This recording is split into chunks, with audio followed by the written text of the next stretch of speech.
Nós vamos ler a partir do verso 1. Amém? Gênesis 3:1. Você está lá comigo? Ora, a serpente era mais astuta que todas as alimárias do campo que o Senhor Deus tinha feito. E esta disse à mulher: é assim que Deus disse: não comereis de toda a árvore do jardim? E disse a mulher à serpente: do fruto das árvores do jardim comeremos, mas o fruto da árvore que está no meio do jardim, disse Deus: não comereis dele, nem nele tocareis, para que não morrais.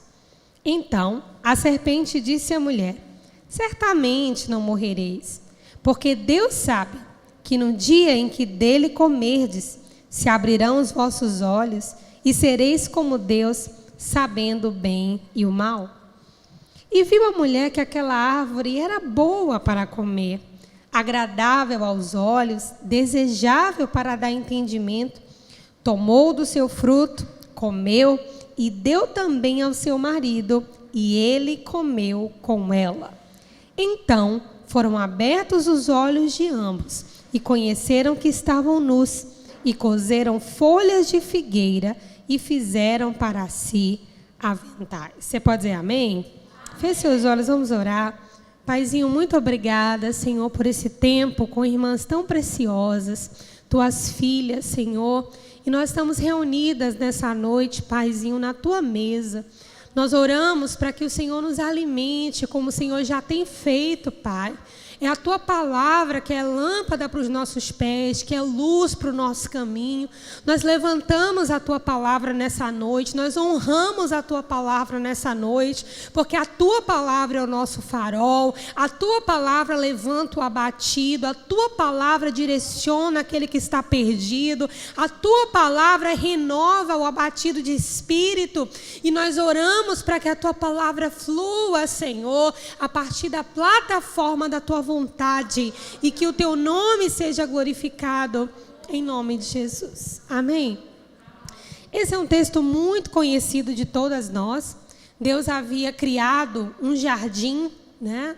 Deus criou a terra, e dentro da terra Deus criou um jardim, que Deus chamou de Éden, que era um ambiente físico e também espiritual. Vocês já sabem, Deus criou Adão, Deus criou os animais, e depois que Adão dá o nome aos animais, e ele percebe que não tem ninguém compatível, né?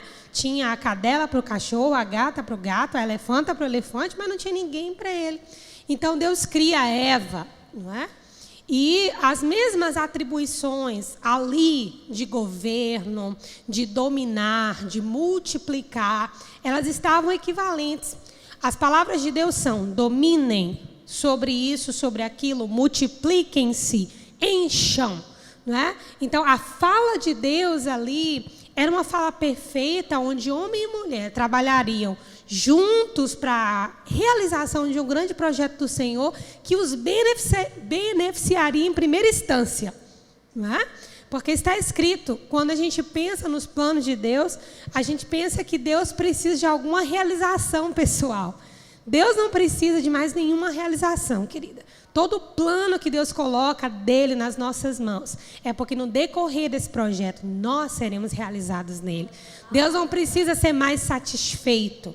Deus já é satisfeito em si mesmo, amém? Deus não precisa de mais nada que o alegre, que o empolgue, porque ele já é tudo isso nele mesmo. Né? Então, enquanto Adão e Eva fossem cumprir o projeto de Deus, na verdade, eles se descobririam suas habilidades, seus talentos, e seriam felizes dentro da proposta de Deus para eles.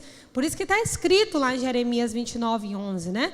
Eu é que sei que pensamentos tenho acerca de vós, diz o Senhor, pensamentos de paz e não de mal, para dar para vocês o fim que vocês desejam, para dar o fim que desejais. E aqui nós temos um primeiro jardim. A história da mulher na Bíblia, ela é marcada por 2 jardins. E nós vamos falar sobre isso nessa noite. Nesse primeiro jardim, que é o Éden, era um ambiente de vida, mas que infelizmente pela escolha de Eva se tornou um ambiente de morte. Todo aquele projeto que Deus tinha para Eva foi abortado ali. Algumas coisas, queridas, elas não podem ser remediadas. Deus vai nos dar graça para lidarmos com algumas consequências, mas nem tudo é remediável quando nós tomamos decisões erradas. E as decisões que Eva tomou foram decisões em caráter irrevogável, não dava para Deus remediar, né? Então, a graça de Deus nos acompanha nesses momentos difíceis. Mas aqui no jardim, a mulher sai estigmatizada. Ela sai como uma sedutora. Nas culturas antigas, começa a surgir a Lilith, começa a surgir nas mitologias a Afrodite, começa a surgir outras deusas que se abusam da ideia da sensualidade, como se tudo sobre a mulher fosse sensualidade. Não é verdade? Como se esse fosse o único atributo que a mulher tem, não se tem mais nada além de sensualidade. Então, Eva seduziu Adão, né? Paulo, inclusive, escreveu dessa forma, Adão sendo seduzido, né? Então, ao longo dos anos, a mensagem que sai do Éden para a mulher é uma mensagem muito ruim. É uma mensagem de uma mulher que não sabe escolher, de uma mulher que é levada por qualquer coisa. Então, mulher não tem capacidade de discernir, mulher é emocional demais, né? E aí, se a gente entra no contexto da igreja antiga ainda, né? Ali já nos pais da fé, a gente já não vê mulheres em frente de atuação como nos dias apostólicos. Vai passando o tempo, reforma protestante, aí que as mulheres desaparecem completamente do cenário, porque Lutero sai de uma igreja católica e por aí vai. Então, não só na sociedade do lado de fora, mas inclusive dentro da igreja, não é? A gente vê que a mulher, por causa desse primeiro jardim, ela saiu com uma série de estigmas. E alguns deles prevalecem sobre nós até hoje. Apesar de que Deus, Ele mudou a nossa história, e isso é uma realidade, nós vamos falar sobre isso aqui, mas isso é algo pouco falado, isso é algo pouco pregado, isso é algo pouco ensinado. Eu sou filha, neta e bisneta de pastores da Assembleia de Deus, eu sou a 4ª geração pastoral. Então, eu acompanhei boa parte do crescimento da igreja no Brasil, né? Eu sou filha de missionários imigrantes, né? Neta de missionários imigrantes. Então, Deus, Ele me permitiu ver como que a igreja foi se consolidando ao longo dos anos. Tanto de ouvir falar, quanto de ver. E eu via como que a mulher ela é estigmatizada. Eu me lembro que na igreja lá, os pastores, eles ficavam no púlpito, que era um lugar, uma tribuna mais elevada, e as mulheres, se elas forem falar qualquer coisa ou fazer na igreja, elas não podiam subir naquele local, porque aquele local era sagrado, né? Veja isso dentro do contexto da própria igreja. Então, a mulher ela foi tolhida em vários outros contextos dentro da igreja. E a nível secular, a nível de mundo, então, as deusas, as entidades das mitologias que geraram as nações da terra, definiram a mulher no sentido de procriar, no sentido de servir ou no sentido da sensualidade. Apenas isso, né? Os anos vão passando e se levanta uma bandeira de revolta, que não é uma bandeira de revolução, chamada feminismo, né? Não vou entrar aqui nos fundamentos disso, porque não é o momento, mas é uma história horrível, né? É bonito de se falar no Instagram, mas a realidade do feminismo não é nada bonita, né? Então, se levanta uma revolução para tentar dar à mulher uma credibilidade e posição, mas, na verdade, o grande objetivo disso era tirar a mulher de casa para que as famílias se desestruturassem e nós tivéssemos a geração que temos hoje, né? Então, Satanás, ele sempre pega por apelos emocionais e as pessoas vão ali quase que enfeitiçadas por aquela mensagem que combina com as suas revoltas internas. E Deus não se move a partir de revoltas, Deus se move a partir da sua palavra. Amém? Então, quando Deus quer transformar uma situação que está errada, irmão, isso vai acontecer a partir de um reabibliamento, digamos assim. Mas nunca a partir de uma revolta, né? Então, isso vem dentro da igreja de alguma forma, as mulheres começam a ocupar também algumas posições eclesiásticas, né? E aí com algumas resistências, e por aqui, por ali. temos os fundamentos da palavra que são observados no tocante ao ministério, mas ainda assim, a maioria do que eu escuto falar, né? Eu tenho 34 anos. Dos 34 anos, eu tenho, de 2007 para cá, são quantos anos, gente? Nem sei quantos. Não sei, por aí. Mas acredito que quase uns 20 anos já de ministério, né? Porque eu entrei no ministério muito novinha, mesmo antes de vir para Aracaju. Tudo que eu escuto sobre as mulheres é que elas são filhas amadas do Pai. Isso é verdade? É. Eu escuto que elas são princesas do Senhor. Isso é verdade? É. É que elas são mulheres de governo. Isso é verdade? É. Tudo que nós profetizamos sobre as nossas mulheres é verdade. Elas são ventres espirituais, elas são cheias da graça de Deus. Isso tudo é verdade. Mas ainda não é o centro do que Deus espera de nós. E eu vou chegar nesse ponto agora. Amém? Abra comigo, queridas, em Mateus capítulo 28. Mateus 28. Tenha só um pouquinho de paciência comigo, gente, porque eu prego para crianças, então eu tenho que pregar explicando bem direitinho. Amém?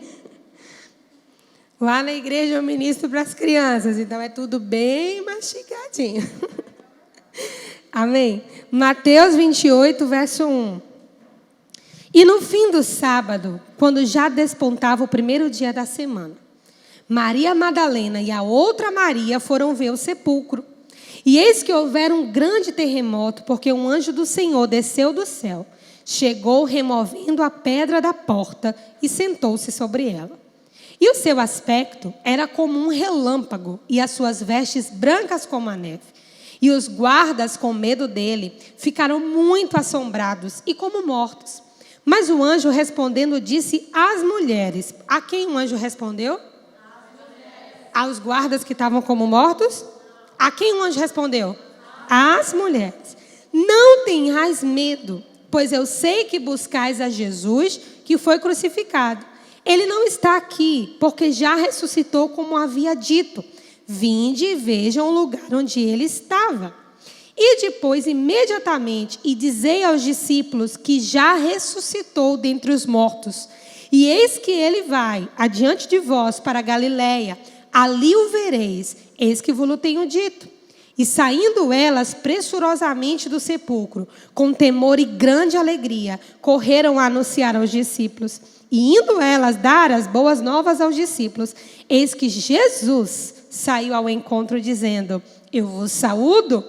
E elas chegando, abraçaram seus pés e adoraram. Então Jesus lhe disse: não tenham medo, ou não temais.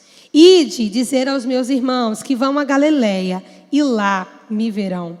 E quando iam, eis que alguns da guarda, chegando à cidade, anunciaram aos príncipes e os sacerdotes todas as coisas que haviam acontecido. Nós temos agora um segundo jardim, que é o jardim do sepulcro. Não é um jardim que tinha a beleza do Éden. Não é um jardim onde Satanás estava com alguma oferta muito bonita para oferecer. Não é um jardim com toda a beleza, com toda a delicadeza, com todos os detalhes. Mas o que eu costumo dizer, Jesus é o Éden da igreja. E Jesus estava ali. As mulheres, elas foram levando óleos. Elas ainda não tinham entendido que Jesus ressuscitou.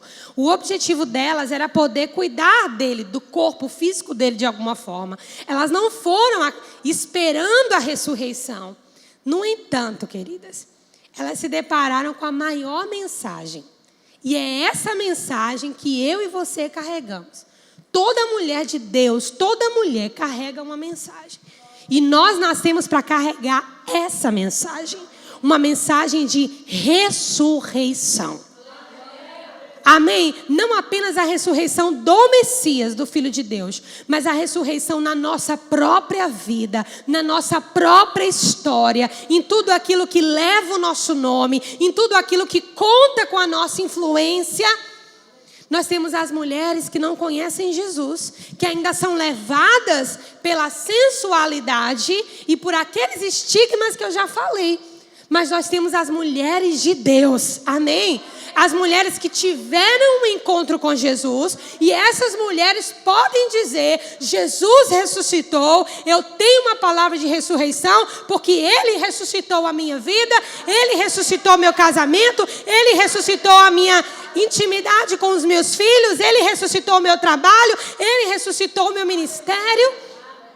A mensagem que o Senhor entregou às mulheres, ali não estava mais apenas uma, como Eva no Éden, mas haviam várias mulheres ali. Havia Madalena, aquela que Jesus tirou 7 demônios. Havia outra Maria, mãe de Jesus, e outras mulheres.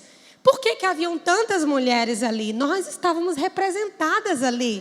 Talvez aqui tenham algumas Madalenas que foram libertas pelo Senhor. Talvez aqui tenham algumas mães enlutadas ou lutando ainda pela salvação dos seus filhos. Ali nós estávamos representadas. Mas Jesus entregou uma mesma mensagem para mulheres diferentes. Mas Ele entregou uma mesma mensagem, que é uma mensagem de ressurreição. Hoje eu recebi um casal lá em casa que ligou pro meu marido, né? Eu estava no meio de uma faxina, irmão, daquele jeito, com os cabelos lá em cima. Aí Igor disse: amor, um casal está vindo aqui, eles falaram que é urgente, que não tem como esperar, e não sei o quê. Irmãos, nesse ponto, eu sou bem diferente do meu esposo. Igor, assim, ele é pastor 24 horas. Eu sou assim, quando eu estou em casa, eu sou mãe, dona de casa. Eu só consigo fazer uma coisa de cada vez. Se você falar comigo 2 coisas, eu estou te falando sério. Eu não assimilo. Tem que ser uma coisa de cada vez. Então, se eu estou em casa fazendo faxina com a menina que está me ajudando, eu estou de mudança, irmãos, eu não estou com a cabeça pastoral. Né? Não mesmo. Então, eu falei assim: amor, atenda eles aí fora, e já fui fechando a porta. Ele disse assim: mas eles vão querer te chamar, irmã. Dito e certo. Na hora que eles entram: cadê a pastora? Glória! Né? Aí troquei de roupa, fui lá, e eles apresentaram um caso de alguém que estava fazendo uma espécie de golpe, enfim. E era alguém que nós conhecemos, e a condução da pessoa não estava adequada. E aí do casal falou assim: pastora, então diante disso que a senhora está me mostrando aqui, então fulana está cometendo eu não me lembro, um jogo sujo, acho que o termo foi esse, jogo sujo. A senhora não pode dizer, qual é a sua opinião? Eu falei: mano, eu não tenho opinião, eu não sei de nada.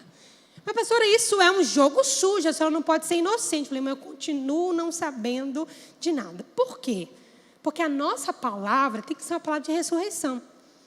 Se de fato está acontecendo alguma coisa que nós teremos que intervir futuramente, a minha palavra vai ser: Deus pode mudar o seu quadro, Deus pode transformar essa situação. Se você se arrepender, é uma porta de milagre para você ainda. Jesus não desistiu de você. E nós, como mulheres, temos que aprender a ter essa cultura no falar. Então, alguém te apresenta uma situação de problema: rapaz, fulano está passando por isso, mas eu creio que o Senhor vai transformar essa situação.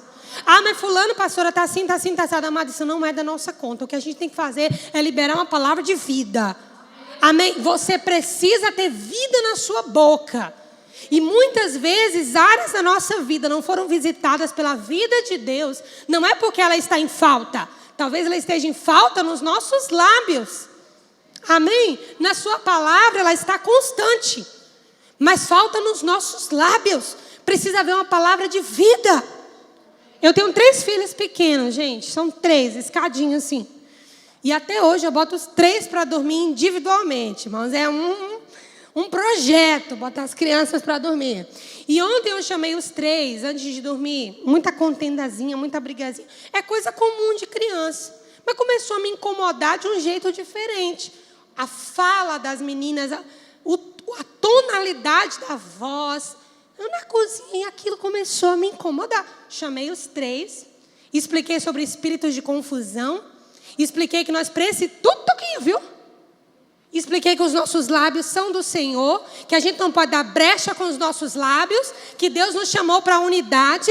Irmãos, e ali começou, os 3, viu? Um mover de confissão, de arrependimento, teve até confissão de pecado. Teve até confissão de pecado. Mãe, eu queria também aproveitar para contar que eu fiz isso e aquilo. De glória a Deus. A Bíblia diz isso. É aquele que confessa e deixa obter misericórdia. Né, irmãos? E nós oramos. E eu estava comentando com minha mãe antes de vir para cá. É incrível como de ontem para hoje eu fiquei observando as crianças.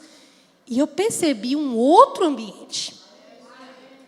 Até o mais velho, que tem um negócio com aquele computador, deixou a do meio, está lá jogando assim. E chegar, Deus está fazendo uma obra. Por quê? Porque a nossa boca tem que estar afiada. Então eu quero te fazer uma pergunta. Qual é a mensagem que você tem carregado?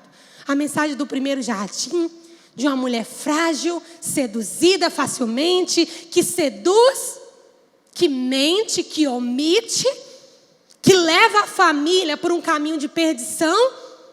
Ou essas mulheres que não estavam nem num lugar tão bonito, mas se Jesus estava lá, é lá que eu tenho que estar. Amém? Se Jesus está no jardim do sepulcro, é lá que eu tenho que estar. A presença dele me atrai. As mulheres do primeiro jardim, elas são atraídas pela voz da serpente, apesar da presença de Deus ser palpável. Tem gente que diz assim, pastor, é impossível alguém ser atraído pelo diabo com a presença de Deus do lado. Irmão, não é impossível, não. Não é impossível, não. Eu sempre digo isso, Satanás não se incomodou com a adoração a Deus no céu. Ele influenciou ali por debaixo dos panos, até ele conseguir o que ele queria. Né? Então, o que espanta o inimigo não é o fato de nós adorarmos a Deus, irmãos, mas é o que nós fazemos depois que saímos daqui. Amém? Porque no céu ele viu anjos fazerem isso aqui e traírem Deus logo em seguida.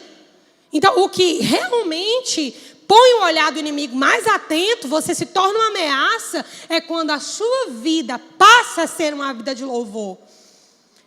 E pautado nisso aqui, queridas, eu quero que você reflita nessa noite. O que a sua boca tem carregado? O que a sua boca tem carregado sobre os seus filhos? Sobre seu esposo? Sobre si mesma? Não, pastor, eu tenho um estigma disso.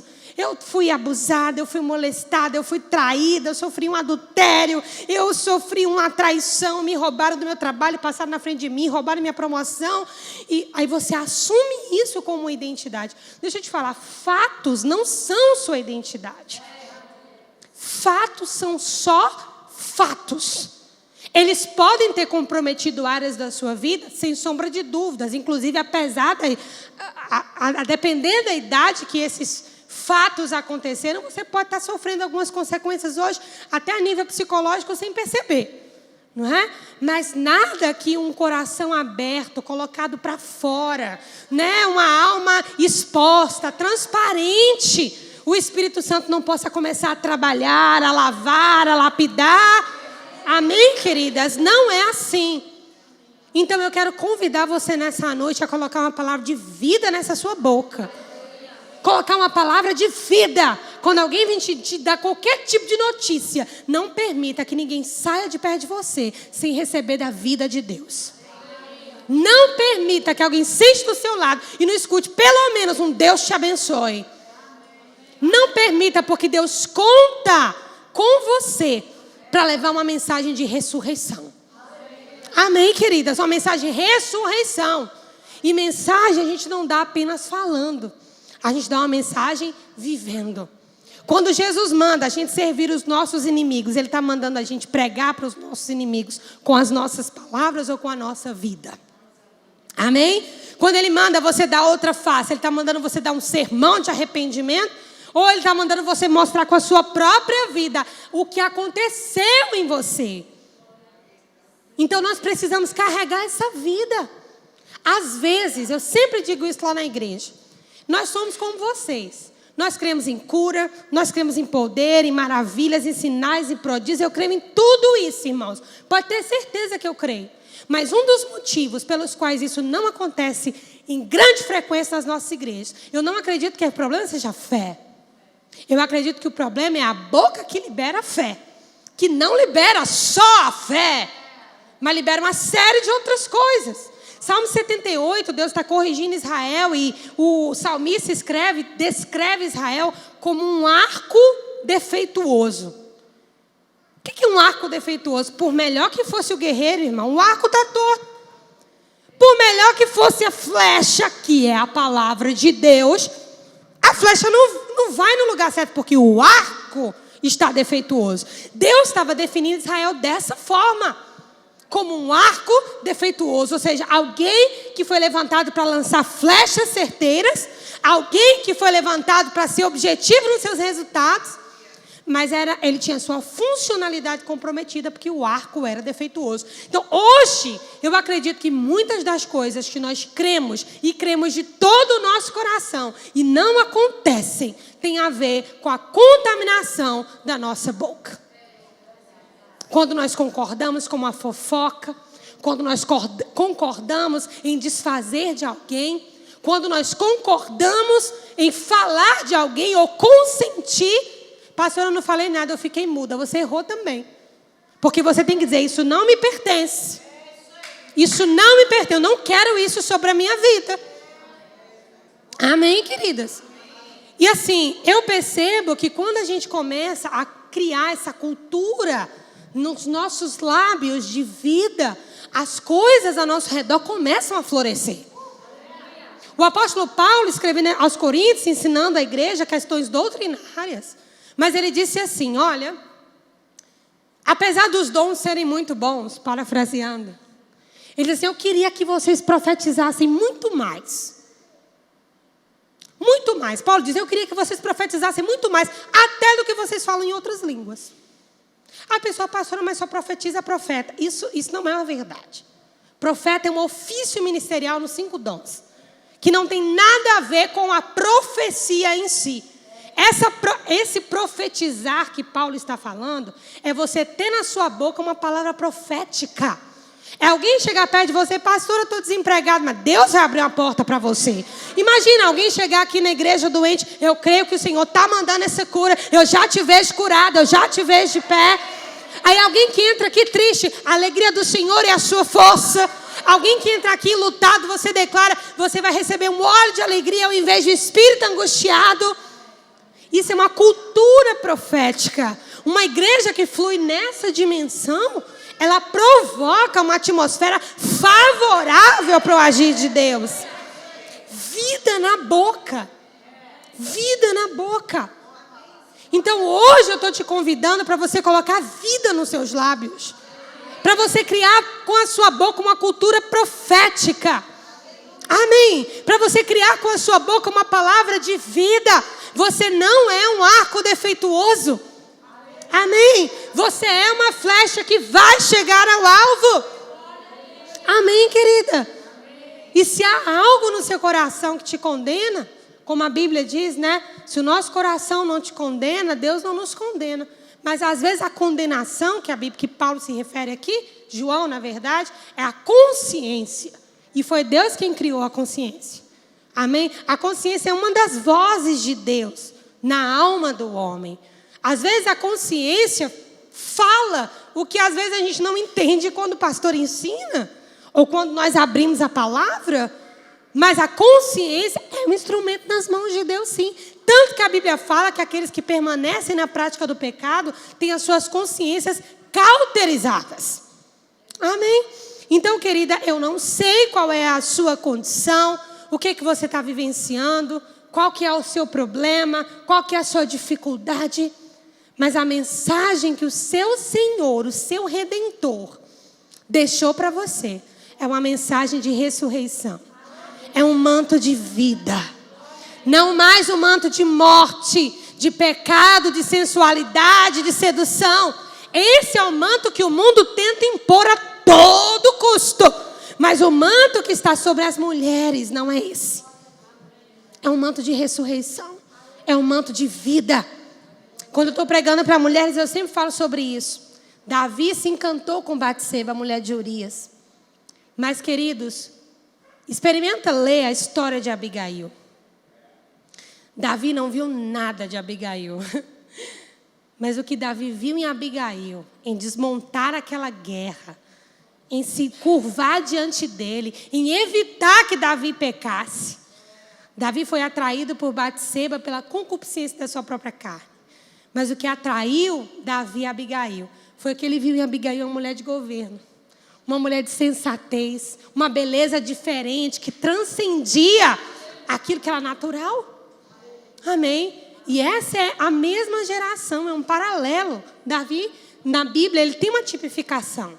E nós temos a geração de Batseba, que é essa geração que adultera, é a geração que sensualiza, é a geração que perde valores, é a geração que impressiona pelo seu corpo. Mas ainda tem uma geração, amém? Que é a geração de Abigail. Mulheres que desmontam uma guerra, o marido não está nem vendo, o problema já está resolvido. A graça de Deus já veio na frente. A humildade acompanha, a sabedoria, o discernimento do Senhor.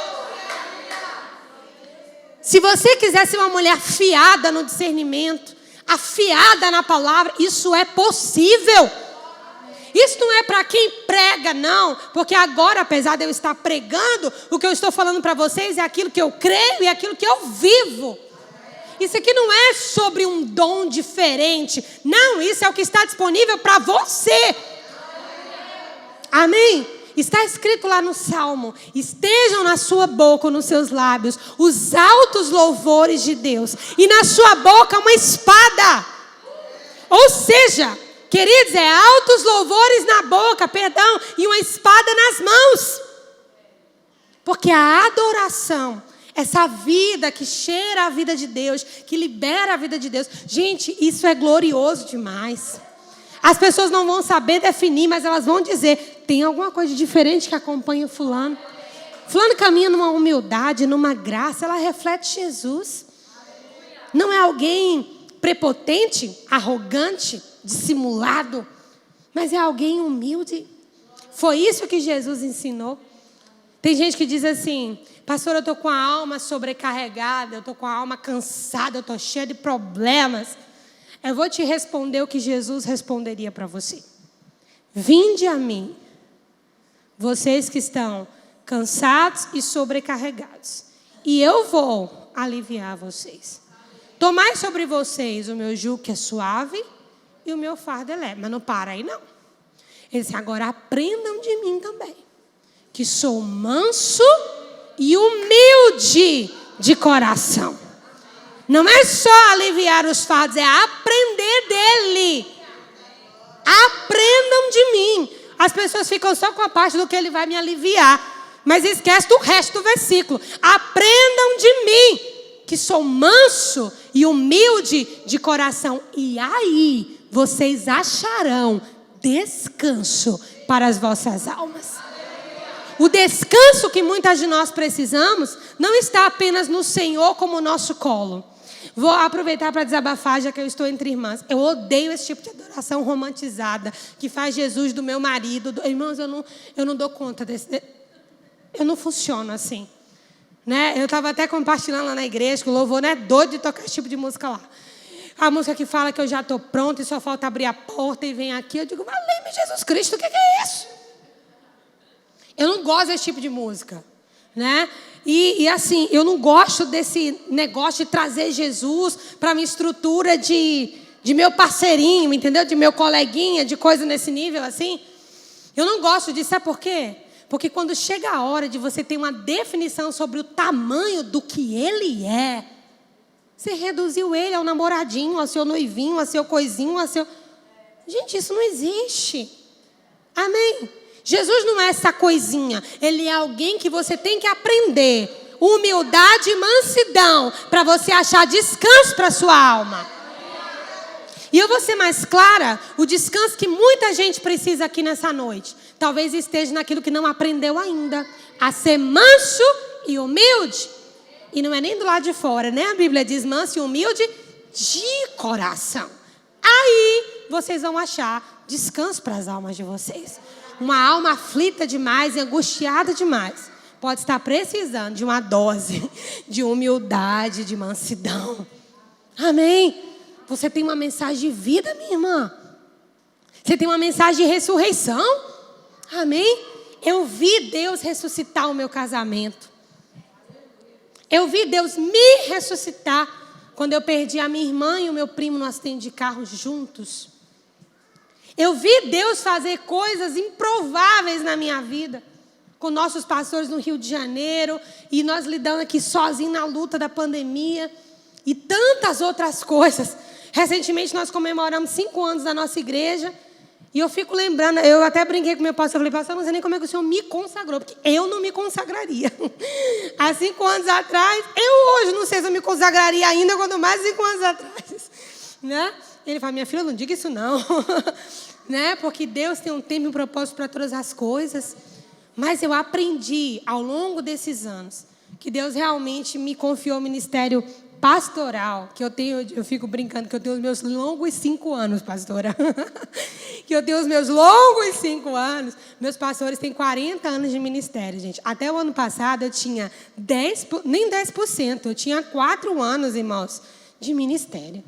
Então, a gente precisa ganhar força em Deus através da mansidão e da humildade. Não sei como que os pastores lidam aqui, mas lá na igreja eu não tenho muito esse perfil de ficar indo atrás do povo. Né? E muita gente até acha que é uma questão de soberba, mas não é. Você está doente, você vai aonde? E por que você está frio espiritual e espera que o pastor vá lá? Quem quer mudança, procura. Eu sempre falo na igreja, eu sou mãe de Iago, Yasmin e Isa. Dos demais, eu sou pastora. E outra, quem pastoreia é o sumo pastor Jesus. A gente usa a palavra. Então, mano, eu falo lá na igreja, não espere de mim estar batendo na sua porta para lhe buscar para a igreja. Porque fome e sede, irmãos, é uma realidade interior. Essas mulheres foram para um sepulcro, para um defunto de 3 dias. E as pessoas hoje não vão para a igreja. Por quê? Porque eu estou cansada, que está chovendo, que isso, que aquilo, blá, blá. Percebe? Como que vai ter uma mensagem de ressurreição e de vida? Você não enfrenta nenhuma chuvinha. Mas a única coisa que me revolta com a chuva é porque a casa que eu moro é da sombra. É que a gente se mudou agora. E parece que não passa vento em Aracaju quando chove. Então a casa fica com cheiro, na minha opinião, de mofo. E lá em casa a galerinha suja a roupa demais. E a roupa não seca. Hoje eu fiz assim. Eu botei a roupa e botei um ventilador embaixo. Assim, para ver se resolvia a situação. Fora isso, irmãos, a chuva não pode ser um empecilho. Né? Então, Jesus estava na cabeça delas num sepulcro. Mas ele se apresentou vivinho da Silva para elas. Às vezes você vai buscar Jesus num lugar que você não dá nada.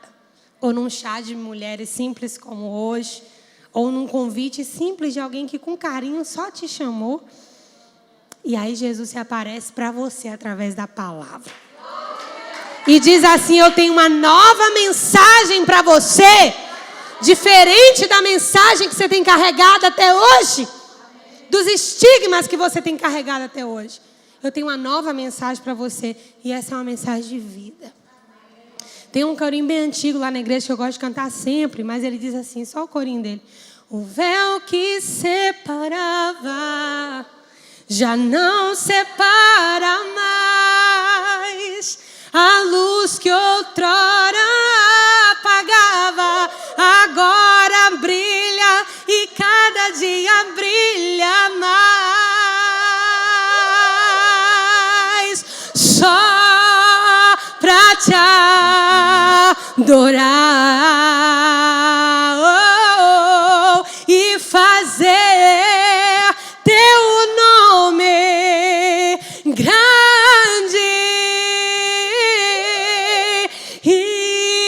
Te dá o louvor que é devido. Estamos nós aqui. Aleluia. Não há mais véu, não há mais parede. Não há nada. Você diz, pastora, mas um véu é muito pequeno diante da condição do que eu tenho passado. Querida, aquele véu era representativo. Ele ali apenas figurava a divisão de Deus com o homem. Quando a Bíblia diz que o véu se rasgou, é porque Deus se tornou disponível, acessível para mim, para você, em qualquer hora, em qualquer lugar. Ao invés de um cântico de lamento, coloque um cântico de fé, de celebração nos seus lábios. Eu sempre falo, né, que a gente tem que ter cuidado para não fazer um agoro pensando que é uma oração. Nem um cântico de lamento como se fosse um cântico de adoração. Não é? Um cântico de adoração, adorar a Deus por quem Ele é, a despeito das minhas circunstâncias. Vou confessar algo para vocês aqui, para as pastoras também. Apesar de eu crer, rapaz, se a Bíblia dissesse que Jesus nasceu de uma cegonha, acredite, irmãos, eu acreditaria. Não existe nada que a Bíblia diga que eu não acredito. Eu acredito demais na palavra de Deus, eu acredito demais. Mais do que meu nome é Susan. Eu acredito muito mais na palavra. Mas um dos textos preferidos para mim, na Bíblia, não é nem o Deus que faz coisas impossíveis. Apesar de que eu sei que Ele faz. E que Ele pode, e que Ele quer. Mas o texto para mim que mais me chama a atenção é de um homem que não estava dando um bom exemplo no momento, mas ainda assim está valendo. Quando Jó diz, ainda que ele me mate, nele eu esperarei. O que ele está dizendo? Ainda que tudo se frustre ao meu redor, ainda que Deus não corresponda às minhas expectativas, ainda que aquilo que eu estou ansiando não aconteça, nele eu vou esperar. A gente tem que ter cuidado para não transpor a nossa fé para as coisas pelas quais nós estamos crendo. São coisas diferentes. Nós cremos no Deus das coisas impossíveis, amém? Mas eu não preciso idolatrar as coisas impossíveis. As coisas impossíveis pertencem ao Senhor e eu continuo crendo. Mas às vezes falta em nós esse coração, Senhor, eu estou satisfeito em Ti. E não é porque está me faltando alguma coisa ou porque está me sobrando alguma coisa. Eu estou satisfeito no Senhor. Está escrito, queridas, está escrito. Aquele que nem mesmo ao seu próprio filho poupou, antes o entregou por amor de vocês. Ele vos negará alguma coisa? O Deus que nos deu seu filho, irmã, vai nos negar o quê? Eu sempre falo que a base da prosperidade é um princípio de contentamento. É um princípio de contentamento. Amém? Contentamento. Senhor, eu te dou graça. Senhor, eu creio em Ti. Não há um fato nesse mundo. Se Aracaju fosse engolida por um tsunami, eu continuava crendo no Senhor. Não há nada que mude a minha fé em Ti. Eu Te amo. E a minha salvação já foi muita coisa. Quanto mais você começa a ter noção de eternidade, menos temporal você se torna. E mais livre você é. Está escrito. Está escrito. Se Deus veste os lírios do campo, que hoje estão aqui e amanhã são lançados no fogo, não vestirá muito mais vocês. Então nós nos preocupamos demais. Mas sabe por quê? Porque nós não queremos a mansidão e a humildade. Então, Deus não vai me deixar faltar uma roupa de fato. Mas Deus pode permitir que você use o ano todo uma roupa só. E daí? Quantos missionários estão dividindo a roupa que tem? Irmãos, sabe, nós precisamos ter uma visão mais ampla, menos egoísta.